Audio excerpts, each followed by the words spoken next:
Welcome to Shakaama Live Show with your host, Shakaama. Be sure to thumbs up the video or thumbs down. Doesn't matter. It means the same exact thing. It means you're interacting with the video. Leave a comment. It means you're interacting with the videos. I'm trying to raise funds to get Anubis a beautification. It's $150. Oof. I'm also trying to raise funds to have a better computer so you can actually see animations and movie-like sort of quality in the video. So if you want to donate, that is at paypal.me/Shakaama or patreon.com/Shakaama. What I learned from watching Dirty Jobs. The people who should have watched Dirty Jobs the most, mostly women and liberals, would never think to watch Dirty Jobs. Why women and liberals? A, because a modern woman not only takes it for granted that the guy coming through the door at home should pay her more attention and should fork over all his money to her, and lives in La La Land thinking that he skips through life daily, just happened to make twice what she makes, never giving a thought to what he actually does. B, because liberals all think that men doing the jobs that need to get done need to do it in their way that they have been told is much more humane and with deference to women, gays, blacks, trans, and the poor people that these white, let's forget black men work right next to them, men take advantage of by making money, mutilating animals, and taking advantage of workers. Mike Rowe tells the story of how he went up into the mountains to shoot his show being a sheep herder for a day. He was pre-warned that there would be castration the next day for about 100 sheep. He called around to all the animal humane places to get an idea of how best to do it, and they all told him simply tie a band around the tail and the testicles, and in a week it will fall off, and the sheep won't feel a thing. Well, when he shows up to the shepherd's place, the shepherd instead snips them off. Mike Rowe is shocked and horrified. The shepherd tells him to do it like the Humane Society, and PETA told him to do it. Mike Rowe puts the band around the sheep's tail and testicles and let the sheep go. The sheep was in such agony that he couldn't stand up. Mike Rowe turns to the shepherd and asks how long that this will last. The shepherd responds, all day. The agony will continue all week, but he'll be able to walk through the pain tomorrow. Meanwhile, the sheep that the shepherd snipped was frolicking and eating literally a second later. Mike Rowe said it came crashing into his head that most of these jobs gave him clarity. There's what the powers that be tell you is right, and then there is reality. The reality is the shepherd did for the sheep the best thing that he could do in the most humane way possible. But what women and liberals would be horrified by, right? I read all the time of women and liberals being horrified by things, especially when it comes to animals. And then I read the exact total opposite by people who are actually in the situation. For instance, deer. Women and liberals were horrified that deer season was opened up early in the Midwest. Then I investigated why. Deer had become total pests, being in the road, cause accidents, injury, and even death, because they had become so overpopulated due to a lack of their natural predator. Because there was a deer season, and humans were forbidden from hunting them year-round. They had literally eaten tons of crops and were wreaking havoc. The female and liberals' response to this, If man hadn't hunted the natural predator into extinction, there would be no problem with deer. To which the hunters responded, humans are the natural predator of deer. The coyote and wolves weren't hunted into extinction.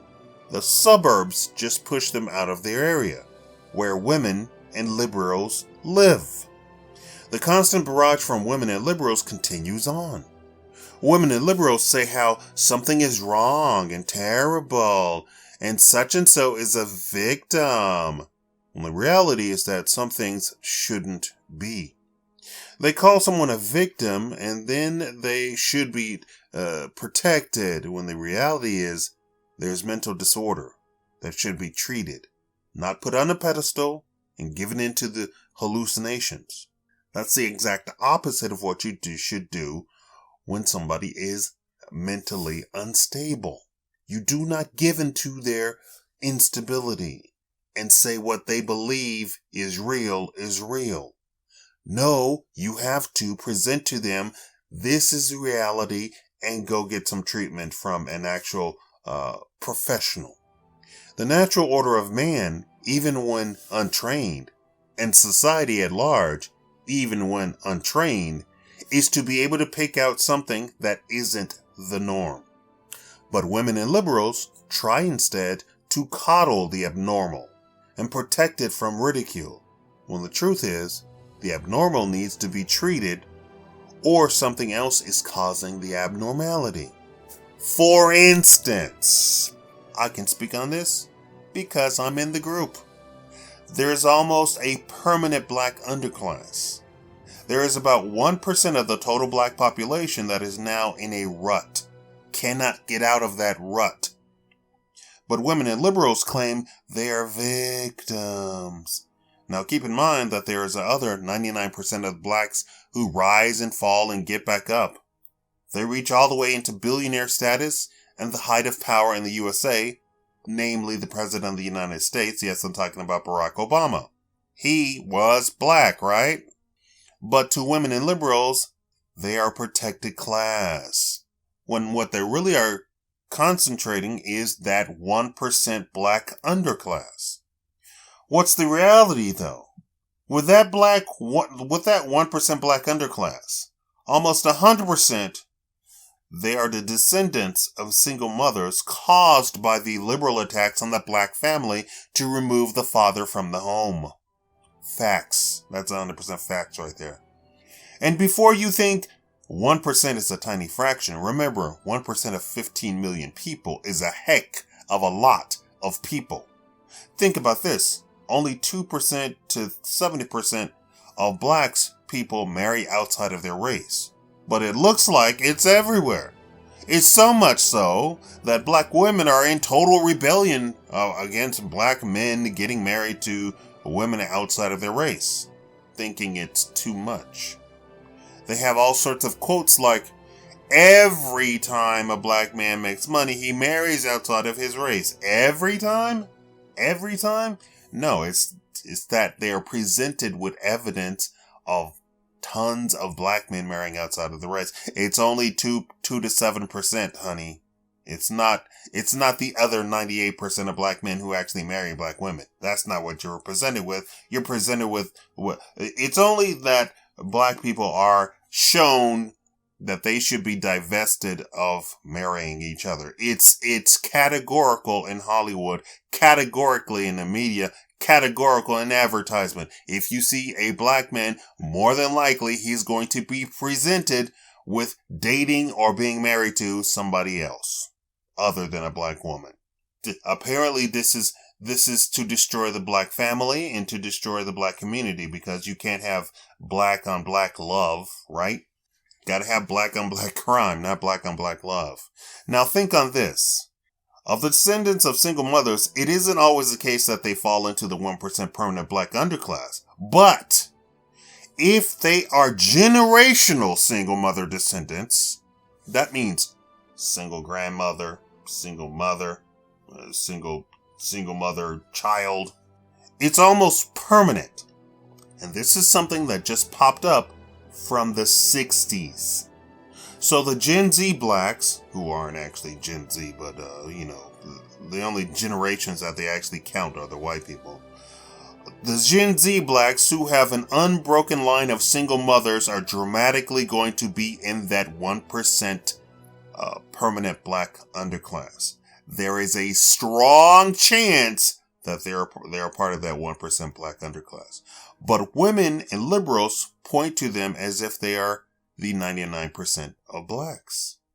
So when women and liberals talk about blacks, they keep talking about these descendants of this single motherhood, and then try and praise it as if it's something great. It is awful. It is terrible. Let me tell you now, the truth is, it is horrible for a child to be born to a single parent and go through life being only a part of that single parent. It is awful, terrible. Any child psychologist will tell you that the person should be put in jail for bringing a child into the world knowing that they're going to be a single mother. Any child psychologist will tell you it's awful. And that we have judges actually promoting this sort of garbage. They should be off the bench too. They should be thrown in jail along with the mother. Especially when you have entire groups of men called the men's rights activists trying to be a part of the child's lives, and the judges and the mothers are saying no. Any child psychologist will tell you, no matter how terrible the guy actually is in reality, when it comes to his child, he's wonderful. They have study after study after study showing you how full-on criminals love their children. The answer is clearly get a man in that house. And more research shows that it is almost doesn't even matter how much of an evil man you think he is. If he's a biological father, put him in the house. And the household will improve almost 300%. And the chances of criminality and a whole bucket of list of things, bad things, will vanish. Yes, even if the father was in jail himself. The science is clear that the difference between female and liberal perceptions of things versus the reality of things. Where female and liberals say, men are terrible. Men are not terrible. Fathers are not terrible. Fathers are necessary. And they're not a necessary evil. They're a necessary good. There is no war on women. There's a war on men. There's a direct war on fathers. A direct war on fathers. What do you understand? Let me clarify this for a second. The reason that they're warring on fathers is to make the woman single so that she can go to work. Why are they divesting the father of his paternal rights and making him pay for child support, which is not something that the state actually has a say-so in, but they've assumed it? What's going on there? The state doesn't want to pay even more for women. Every woman in the history of the United States so far uses up about 60 to 70% of the taxes. Men pay taxes. Women do not. So if the state can find a way for men to directly fund women and the state, they will do so. This was what's going on. Case after case, men being bring to the front that, hey, this child support is not actually being used for children. The state doesn't care. They don't care about the child at all. Do you understand? They don't care about the child. It's not about the child. She's using money to polish her nails. The state doesn't care. They just want you to fork over the money to the woman so the state doesn't have to fund this idiot. Time and time again, This time period is embellished to the terrible time to be a woman. But if we turn back to reality, we find that it was literally the golden age of women. Another example is, it is now popular to hate on men. Men are the cause of everything bad. And there's a notion of the patriarchy. It's supposed to hearken to a time when the man worked and the woman stayed at home. But let's take a brief look at the golden age of women. Women couldn't vote. That's a proposal, right? Women couldn't work. That was the proposal, right? Women who did work weren't paid equal to men. That was the proposal, right? That's a going saying, right? Women couldn't buy homes by themselves. The husband made the woman stay home with the kids. In each of these cases, it's almost a total fabrication. Also, the notion that man forced women to do something is ridiculous. Let's see what the reality was. First of all, no one who didn't own property, didn't pay taxes, or be black could vote.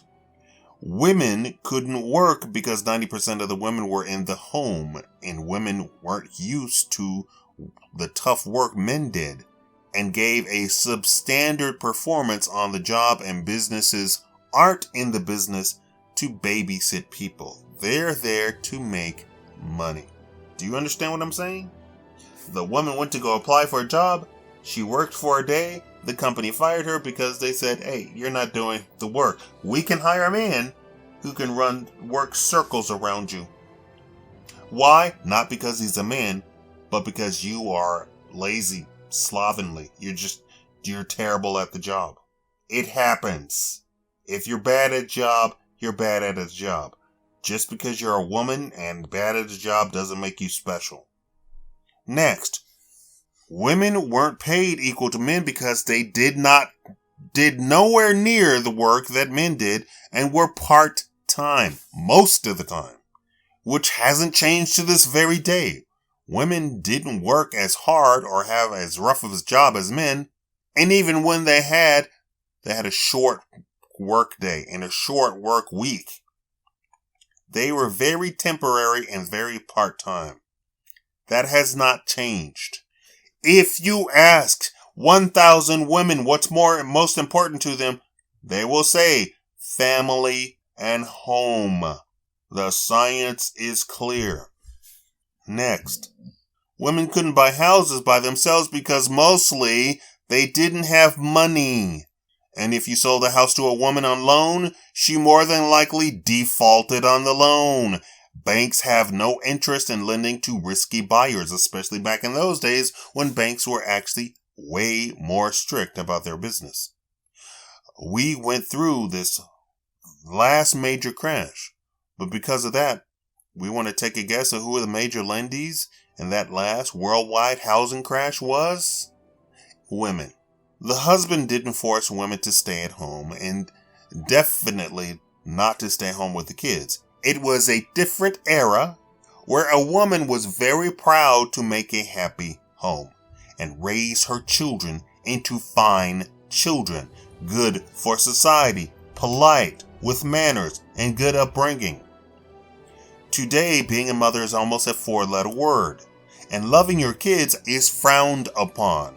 You're supposed to be selfish and hate your children and hate even having children. So you can go work for the corporations and be a substandard man. That's what it's all about, women. It's not that they love you.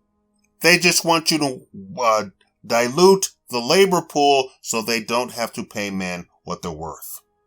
You should be upset at the women who go and work full time, because that means your husband isn't making twice as much money as he could be, huh? I need you to actually open your eyes and see what's actually going on. Every woman who goes into the labor pool and works part-time, she's compared to the men who work full-time, and she has to be paid equal to him. And they have seen that the women are getting away with that. Let me explain this. A woman who works 30 hours a week is being paid equal to a man who works 40 hours a week. That means your husband or boyfriend or fiance is being shortchanged by other women. And this is in the law. And this is being pushed for even more. To pay women equal to men unequally, meaning paying them more than what they're worth. 30 hours does not equal 40 or 60 hours, but they're demanding that they be paid the same.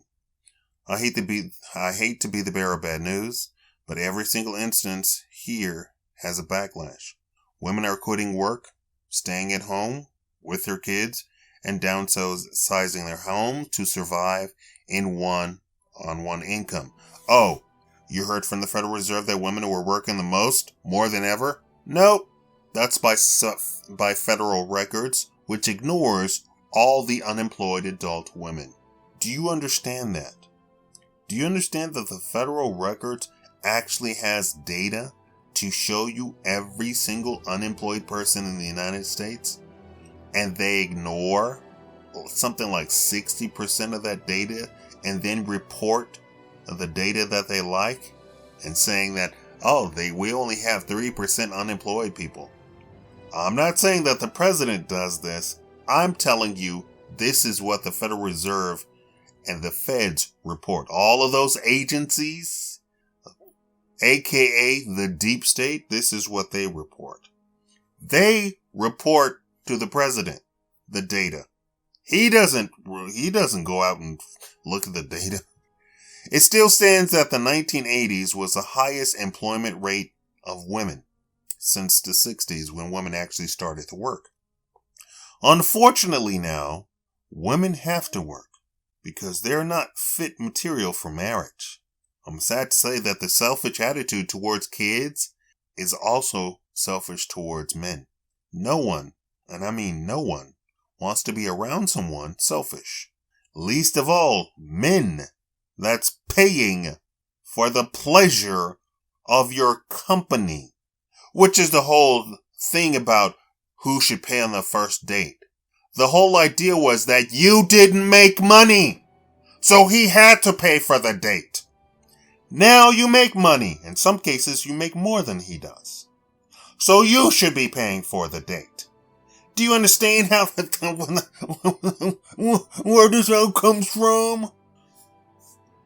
And when boyfriend or hubby comes home covered in mud, it isn't, ew, it's go take a shower, or wash the clothes, and have them pressed for you in the morning.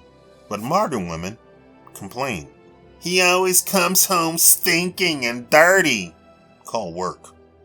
Some want a doctor, and even worse, some women want to marry a thug. Never mind, the thug will never marry you. Huh? And he'll never pay child support. But you fall in prey to the music industry on that thing because they promote thug life as being super cool. Sorry to tell you, thug life is not cool. And he's not going to marry you. You're not going to live in a house on the hill with a white picket fence and a 2-car garage and have plenty of children that he's going to take care of. What I learned from Dirty Jobs is that the reality of a situation is completely different from what the media, from what women, and from what liberals tell you. Oh, I can't believe they shot the lion in Africa. The lion in Africa ate about 20 children in the village, ate all the livestock, destroyed houses in his attacks. But you want to talk about some white guy went over there and shot the lion. Some white guy went over there as a big game hunter, and the people said, "You want to hunt a lion? We got a lion for you to hunt. He's horrible, he's insane, and he's destroyed the village, and he's eating our children. Please come hunt this lion." And you all ran this guy out of business and tried to take him to sue him in court. And what? The reality of the situation is always completely different from what women and liberals say. It's time to wake up. and be a little bit more realistic about situations. You should have watched Dirty Jobs to really get a feel for what men, because dirty jobs is what men do. There are no feminists talking about let's go have women be equally shown in the custodial walking around the sewers and doing jackhammers and all sorts of stuff like that. Women work part-time in offices. Do you hear me? They work part-time in offices. And women who make it to partner in law firms, and the partners say, okay, now you have to work 80 hours a week. Quit the law firm. They say, heck no, I'm not doing this. And that's a statistic you can look up. But you're making $500,000 a year. Screw that noise. I'm not working 80 hours a week. I don't care what you pay me. Thank you all for watching. Please like, subscribe. You have a nice day now.